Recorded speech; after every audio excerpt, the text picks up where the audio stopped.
पटना में अगर आपकी जमीन है तो समझिए आप करोड़ों के संपत्ति के मालिक हैं। दानापुर में जमीन वाले भी करोड़पति बन सकते हैं। पटना में अब सिर्फ जमीन नहीं रही बल्कि सोना बन चुकी है। राजधानी पटना और आसपास के इलाकों में जमीन के दाम जिस रफ्तार से बढ़ रहे हैं उसे देखकर कहा जा सकता है कि जिन लोगों के पास पहले से जमीन है उनकी संपत्ति और उनकी कीमत करोड़ों में पहुंच चुकी है। एक तरफ बिहार सरकार ने सैटेलाइट टाउनशिप के लिए चिन्हित जमीनों की खरीद बिक्री पर रोक हटाई तो दूसरी तरफ नए एमवीआर दर लागू होने के बाद पटना दानापुर जैसे इलाकों में जमीन की कीमतों ने नया रिकॉर्ड बना दिया है। बिहार में जमीन के दाम अब आसमान छू रहे हैं। सरकार ने शहरी इलाकों में एमवीआर रेट को लगभग दोगुना और ग्रामीण इलाकों में करीब 1.6 गुना तक बढ़ा दिया है।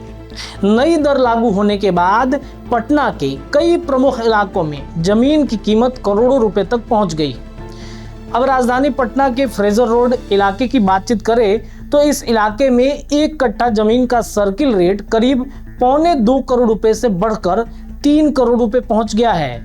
वहीं दानापुर के इलाके में अगर आप जाएंगे तो इधर जमीन के रेट 1.5 करोड़ रुपए तक पहुंच चुका है। पहले दानापुर इलाके में अलग अलग कैटेगरी के हिसाब से जमीन की कीमत तय होती थी, लेकिन नई एमवीआर दर लागू होने के बाद यहां जमीन खरीदना आम आदमी के लिए और महंगा हो गया है। अब कई इलाकों में एक कट्ठा जमीन की कीमत 70 लाख से 1.5 करोड़ रुपए तक पहुंच गई है। आपके इलाके का जमीन रेट क्या हो सकता है, आइए एक एक करके बताते हैं। पटना के अलग अलग इलाकों में जमीन की कीमत अलग अलग तय की गई है। जैसे रामनगरी में आवासीय जमीन का एमवीआर करीब 1.5 करोड़ रुपए प्रति कट्ठा है। खाजपुरा बेली रोड में चले जाइए, वहां पर लगभग 1.5 करोड़ रुपए है। अनीशाबाद बढ़िए, यहाँ पर करीब 85 लाख रुपए कट्ठा है। न्यू मार्केट के करीब में लगभग 1.5 करोड़ रुपए है। रामकृष्णा नगर चले जाइए, वहां पर करीब 38 लाख रुपए है। सिकंदरपुर नासरीगंज में करीब 60 लाख रुपए है। राम जयपाल नगर में करीब 80 लाख रुपए प्रति कट्ठा पहुंच गया है। वहीं अब ग्रामीण इलाकों में चलते हैं और वहां की स्थिति जानते हैं। तो ग्रामीण इलाकों में जमीन के दाम में तेजी से बढ़े हैं।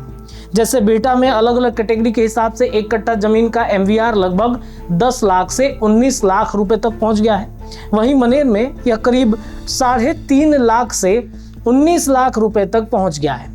अब इससे सरकार को क्या फायदा होगा और आम लोगों के जेब पर क्या असर पड़ेगा तो वो भी जान लीजिए।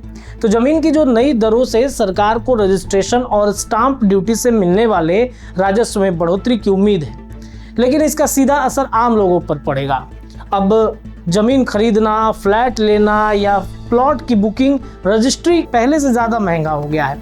खासकर पटना और उसके आसपास में तेजी से विकसित हो रहे इलाकों में इसका असर सबसे ज़्यादा देखने को मिल रहा है। लेकिन इसमें दूसरी बात यह है कि महिलाओं को रजिस्ट्री में राहत मिलने वाली है। सरकार ने महिलाओं के नाम पर संपत्ति की रजिस्ट्री को थोड़ा आसान किया है। अगर जमीन या संपत्ति किसी महिला के नाम का विक्रय पत्र या दान पत्र के जरिए की जाती है तो स्टाम्प ड्यूटी में छूट बढ़ाई गई है। पहले मिलने वाली 0.3% छूट को बढ़ाकर 0.4% कर दिया गया है। इसके अलावा 0.1% निबंधन शुल्क की छूट भी जारी रहेगी, यानी महिलाओं को कुल 0.5% तक ही राहत मिलेगी। पटना में अब जमीन सिर्फ जमीन नहीं, भविष्य की सबसे बड़ी संपत्ति बन चुकी है। तो आने वाले वक्त में अगर जो जमीन के मालिक हैं पटना और आसपास के इलाकों के, तो इन इलाकों के लोग अब करोड़पति बनेंगे। उनकी संपत्ति की कीमत जो है करोड़ों में पहुंच गई है। लेकिन दूसरी तरफ सवाल यही है कि बढ़ते जमीन के दाम के बीच आम आदमी अपना घर खरीद पाएगा कि नहीं, क्योंकि विकास के साथ जमीन की कीमत तो बढ़ी है, लेकिन आम आदमी की पहुंच कितनी हो पाएगी ये देखना बड़ा दिलचस्प होगा। तो फिलहाल इस खबर के लिए इतना ही। जुड़े रहिए हमारे चैनल के साथ। अगर आप भी जमीन के मालिक हैं तो आज से आप करोड़पति हैं। आप सोना जैसा मालिक वाले स्थिति आपके ऊपर उत्पन्न होने वाली है। फिलहाल के लिए इतना ही। अगर आपके पास भी कुछ खबर है तो आप हमें दिए जा रहे नंबर पर जरूर भेजिए। हमारी पूरी प्राथमिकता होगी कि इस खबर को हम आम लोगों तक, सरकार तक जरूर पहुंचाएं। बहुत बहुत धन्यवाद। वीडियो पसंद आए तो इसे लाइक और ज्यादा से ज्यादा शेयर करें। हमारे चैनल को सब्सक्राइब करना न भूलें ताकि आपको हर जरूरी खबर सबसे पहले मिल सके। अगर आप किसी खास विषय या मुद्दे पर वीडियो देखना चाहते हैं तो कमेंट करके जरूर बताएं। आपकी राय हमारे लिए बेहद अहम है।